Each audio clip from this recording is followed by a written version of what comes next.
Indonesia harus mampu mandiri, berdaulat, adil, makmur, serta menjadi center of gravity dunia. Indonesia harus mampu menjadi penyangga peradaban dunia. Racun budaya asing, virus ideologi radikal dan liberal yang telah mempengaruhi tren gaya hidup dan cara berpikir masyarakat harus segera dibasmi dari akar-akarnya, karena pembiaran yang berkelanjutan akan menyengsarakan warga bangsa dan membahayakan masa depan Indonesia. Negara tidak boleh kalah dengan siapapun.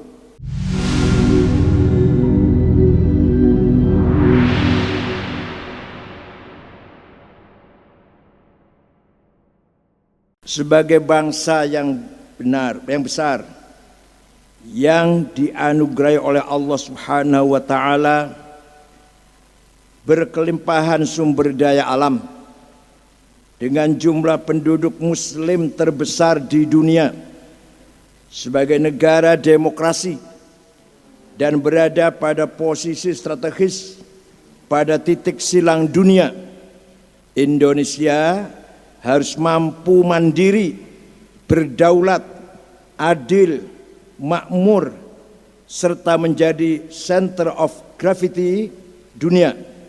Indonesia harus mampu menjadi penyangga peradaban dunia.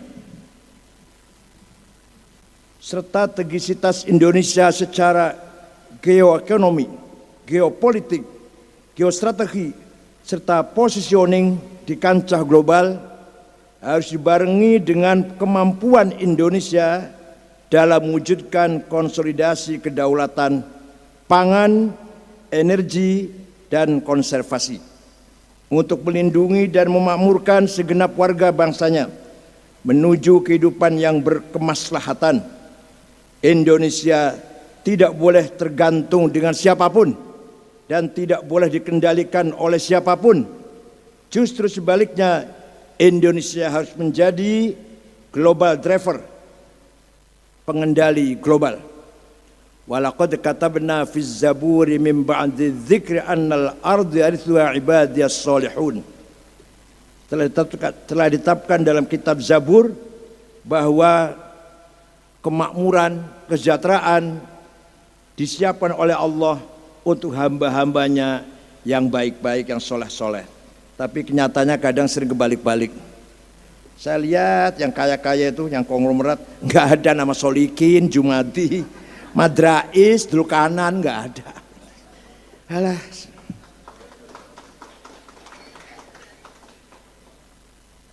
Resesi global, krisis pangan dan krisis energi dunia telah nyata dan di depan mata kita. Ancaman perang asimetris war, dan perang cyber war semakin tidak terhindarkan. Di tengah kompetisi global antar blok-blok ideologi dalam merebut hegemoni politik, ekonomi, budaya, teknologi, dan menguasai pasar global. Akhirnya perdamaian, salam, peace menjadi barang yang sangat mahal untuk diperjuangkan.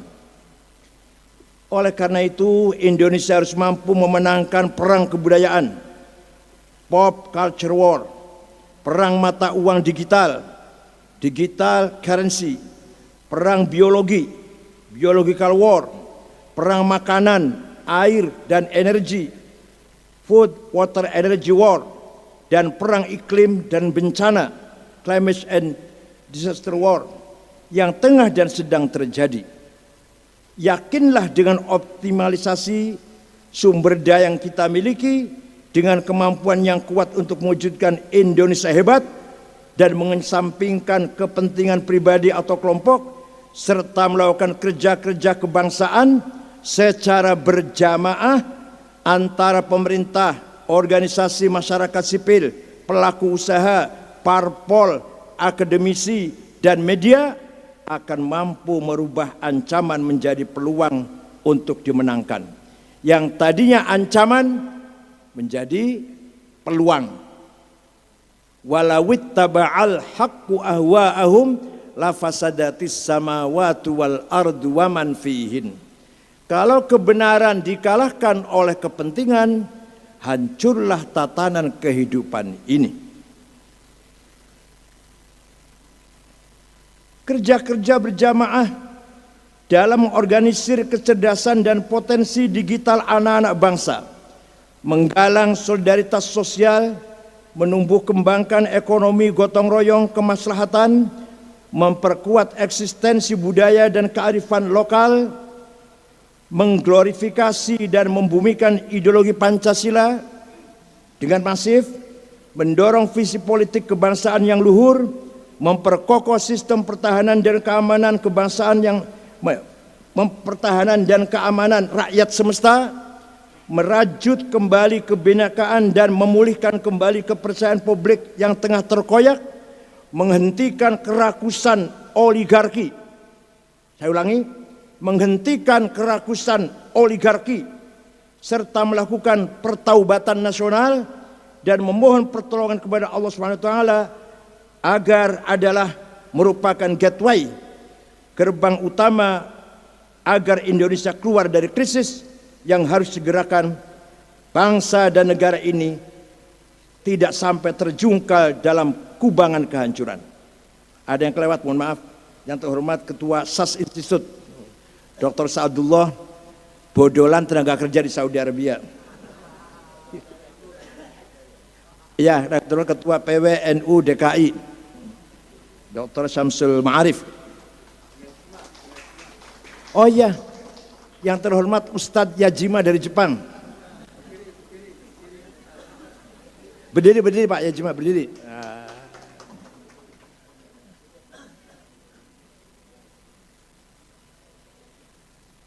Pemerintah, eksekutif, legislatif, yudikatif, sebagai penyelenggara negara harus lebih berani memiliki kepentingan dan kedaulatan rakyat, harus lebih berani memihak kepentingan dan kedaulatan rakyat. Keselamatan nyawa manusia Indonesia harus menjadi prioritas utama. Keamanan hidup dan kehidupan harus tegas dijamin oleh negara. Segala bentuk obat-obatan, makanan, minuman, dan produk-produk turunannya, khususnya susu dan jajanan anak, harus aman dan tidak meracuni serta membahayakan nyawa manusia Indonesia. Redistribusi aset, lahan dan tanah untuk rakyat harus dipercepat dan bukan basa-basi. Dalam Al-Quran dikatakan, wafiqu min thayyibati ma kasabtum.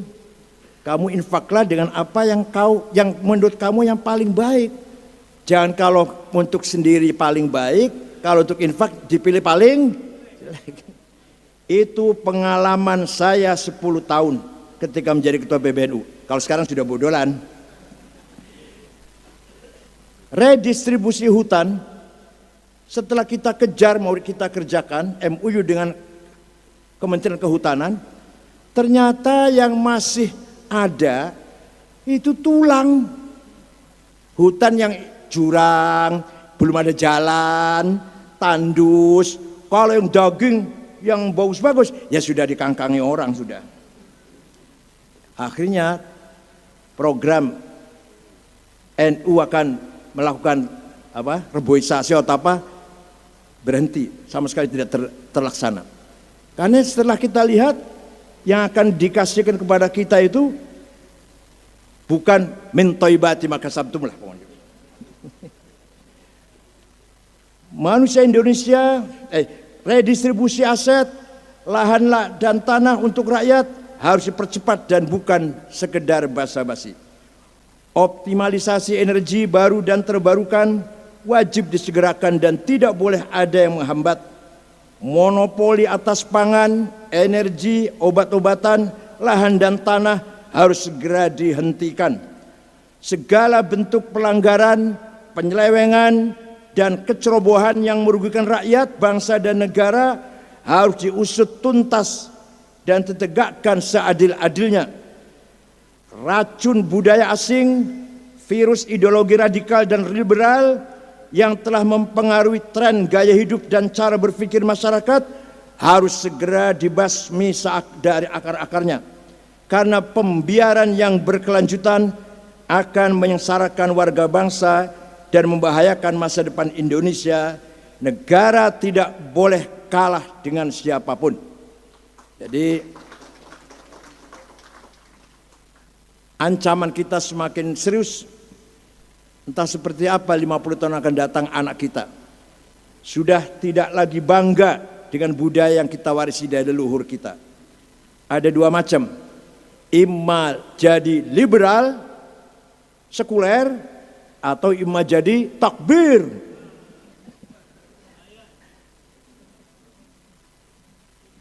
Kewaspadaan dan kesiapsiagaan seluruh stakeholders bangsa dalam menghadapi berbagai ancaman, tantangan, gangguan, dan hambatan, serta potensi konflik, pertahanan, keamanan, dan kedaulatan Indonesia harus dikonsolidir ulang. Benteng pertahanan ideologi, benteng pertahanan budaya, dan sabuk pengaman sosial, benteng pertahanan keamanan rakyat semesta, benteng pertahanan ekonomi nasional yang bertumpu pada kemandirian dan kedaulatan nasional, benteng pertahanan cyber, serta benteng pertahanan identitas dan jati diri Indonesia harus diperkokoh kembali agar tidak goyah oleh infiltrasi, bombardir isu, opini, gerakan, dan berbagai serangan, baik yang bersifat fisik, sintetik, dan bersifat semantik. Tahun-tahun politik telah datang, gejolak dan berbagai turbulensi mulai muncul. Semua warga bangsa tidak boleh lengah terprovokasi dalam menghadapi tahun-tahun politik ini. Untuk semua politisi dan partai politik dan penyelenggara pemilu serta seluruh warga bangsa Indonesia, utamakan keselamatan dan keutuhan bangsa. Jangan mau dipecah belah dan dimanfaatkan oleh kepentingan politik identitas yang menggerus kebinekaan dan kesatuan bangsa. Bangsa sosial dari ancaman radikalisme, liberalisme, ekstremisme, dan terorisme. Bangkitkan solidaritas keluarga-keluarga untuk memiliki kepedulian. Oh, maaf. Saya ulangi. Utamakan keselamatan dan keutuhan bangsa. Jangan mau dipecah belah dan dimanfaatkan oleh kepentingan politik identitas yang menggerus kebinekaan dan kesatuan bangsa. Politik kebangsaan dan kemanusiaan adalah politik tingkat tinggi yang harus dikedepankan dan ditegakkan. Kita mengambil pelajaran apa yang terjadi di Timur Tengah, perang saudara yang sampai sekarang belum kita tahu kapan akan berakhir, akibat belum selesai memahami hubungan antara agama dan budaya, antara agama dan politik kebangsaan. Masih belum selesai. Yang perjuangkan agama hanya bicara agama, tidak pernah bicara kebangsaan. Yang bicara nasionalisme, tidak pernah bicara Islam. Oleh karena itu, tokoh agama bukan tokoh nasionalis bukan tokoh agama. Di kita alhamdulillah, Kiai Hasyim Asy'ari, Kiai Wahid Hasyim, Kiai Agus Salim, Syekh Cukraminoto, Kiai Sulaiman Ar-Rasuli, Kiai Sirajuddin Abbas, Kiai Sanusi Ajengan Sanusi atau Abdul Halim Sukabumi, dan Kiai Maulana Zainuddin, semuanya pejuang agama sekaligus nasionalis. Bagi kita antara hubungan agama dan nasionalisme sudah tuntas dan selesai.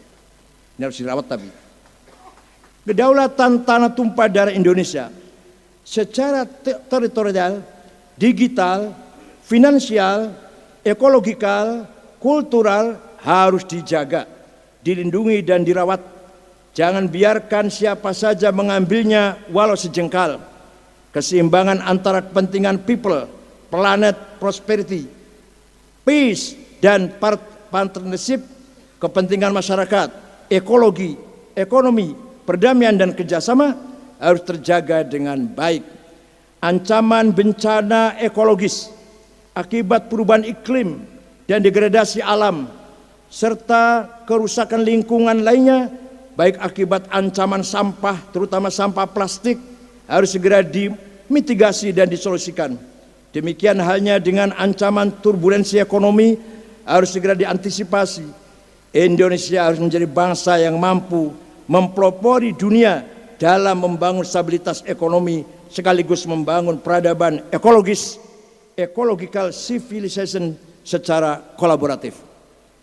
Menghadapi tantangan tersebut di atas, kini saatnya kita semua segera berbenah diri, segera menghimpun semua kekuatan dan kecerdasan, menggalang solidaritas dan kebersamaan untuk mewujudkan Indonesia yang mandiri, berdaulat, adil dan makmur.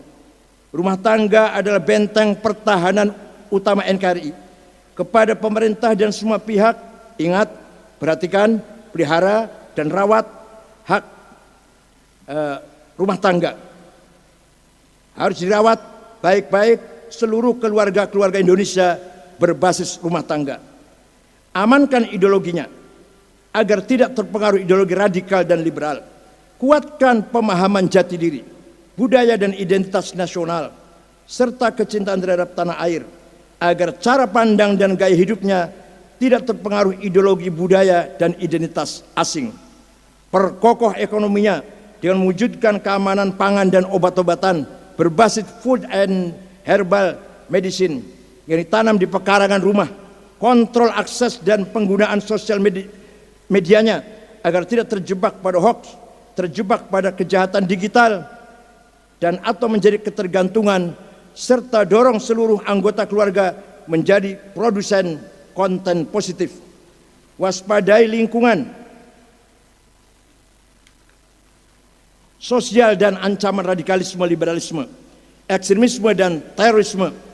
Bangkitkan solidaritas keluarga-keluarga untuk memiliki kepedulian sosial dan hidup ramah lingkungan. Dorong anak-anak kita dan generasi muda di setiap ranah rumah tangga untuk lebih religius, toleran, serta menguasai teknologi. Sehingga dengan rumah tangga dan keluarga aman, damai, makmur, dan berdaulat, maka desa, kecamatan, kabupaten, kota akan berdaulat sehingga pada akhirnya negara aman, damai, makmur, dan berdaulat. Dibangun dari keluarga, kemudian berkembang satu kelurahan, satu desa, kecamatan, kabupaten, akhirnya insya Allah menjadi bangsa yang baldatun thayyibatun ghafur, baldatun thayyibatun wa rabbun ghafur, menjadi negara mutamaddin yang mencapai thaqafah yang sempurna dan hadarah yang maksimal. Keanekaragaman budaya dan kearifan lokal bangsa Indonesia adalah modal kultural dan modal sosial, social and cultural capital, yang harus dioptimalkan menjadi senjata strategis dengan mempengaruhi dan membangun peradaban dunia. Spirit keislaman Nusantara yang ramah, damai, dan toleran telah terbukti berhasil diterapkan di Indonesia dan bisa menjadi role model kehidupan beragama dan berdemokrasi yang damai dan harmonis. Waktu saya jadi ketua PBNU, setiap tamu terutama dari Timur Tengah, saya kandani Islam Nusantara, saya dongengi Islam Nusantara. Mereka semua melongo semua. Itu enggak ada Timur Tengah itu Islam Nusantara itu. Jangan ke Islam Nusantara, hubbul waton minal iman, itu enggak ada di Arab, enggak ada itu. Percaya pada saya lah, saya kan 13 tahun di sana.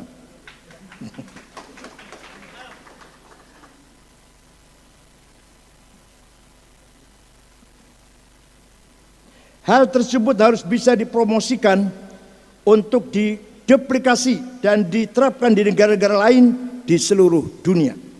Bayangkan, Afghanistan yang penduduknya 100% Muslim, perang saudara sudah 40 tahun.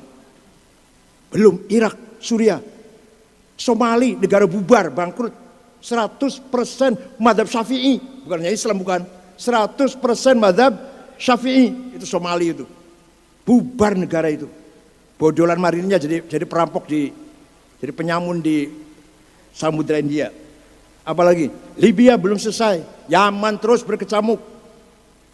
Insya Allah kita tidak akan terjadi itu selama kita masih betul-betul memegang spirit Islam Nusantara. Al-Mukarram Habib Alwi Al-Idrus bin Syihab ya, bukan mana sama-sama, bukan mitra, sama-sama bin Syihab.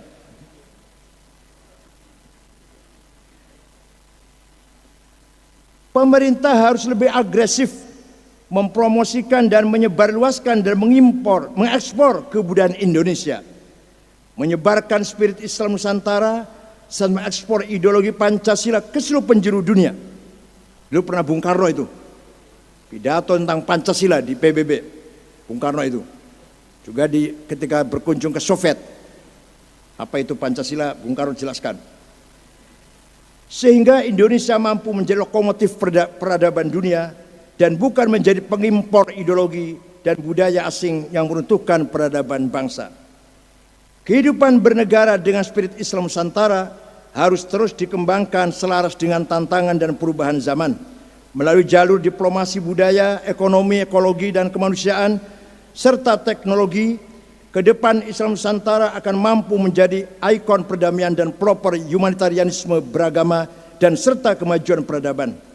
Kerja kebangsaan, kerja kemanusiaan, kerja keberagaman yang ramah, damai, dan toleran dapat dirangkai secara simultan. Ruang dialektika Islam Nusantara yang didedikasikan untuk memajukan masyarakat, bangsa, negara, agama, dan dunia melalui pemihakan pada isu-isu strategis lokal, nasional, dan internasional dalam visi kemanusiaan, kebangsaan, dan keberagaman yang ramah, spirit Islam Nusantara dapat dijadikan sebagai lokomotif kemajuan peradaban Indonesia dan dunia. Kita yakin itu. Kita harus yakin dulu lah. Muhammadun qaimun lillahi dzu himami. Muhammadun shadiqul aqwali wal kalimi. Nabi Muhammad selalu yakin saya akan menang. Nabi Muhammad selalu begitu. Potongannya nggak kayak potongan gini. Shadiqul aqwal wal kalim. Sportif. La yakhafu laumata laim. Enggak pernah peduli dengan komentar siapapun. Itu Nabi Muhammad sifatnya. Untuk memajukan bangsa dan negara serta peradaban dunia diperlukan sikap kritis yang dibarengi dengan analisis strategis dan sikap yang bertanggung jawab. Mesin-mesin riset harus dihidupkan kembali dan digerakkan untuk melahirkan temuan-temuan dan inovasi-inovasi strategis bagi kemajuan. Masjid, sekolah, dan lembaga-lembaga dakwah harus hadir menjadi pusat penelitian dan pengembangan peradaban. Dan yakinlah bersikap kritis yang konstruktif yang dibarengi dengan penyampaian yang santun adalah budaya bangsa yang selaras dengan spirit Islam Nusantara. Tapi bukan mencaci maki, bukan. Agar tidak terjadi kejumudan peradaban, sikap kritis konstruktif tidak boleh dibungkam, apalagi kita hidup di negara demokrasi. Tetapi sebaliknya, bila mengarah pada tindakan destruktif, wajib dihentikan agar tidak membuat kacau keadaan.